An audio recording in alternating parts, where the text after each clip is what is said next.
যতক্ষণ থাকবে দাম আমার ইনশাল্লাহ ফলো থাকবে, আমরা দিব। সরকারের যে নির্দেশনা থাকবে ওইটা ফলো করে আমরা তেল দিব, সেটা হোক রেশনিং অথবা রেশনিং ছাড়া।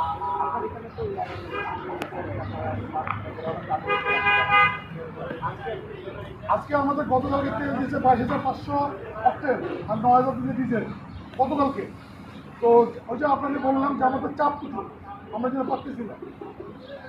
9,000 ডিজেল আমার 13,000-এর উপরে সেল 24 ঘন্টায়, আবার 24 ঘন্টায় 40,000-এর উপরে অক্টেন সেল।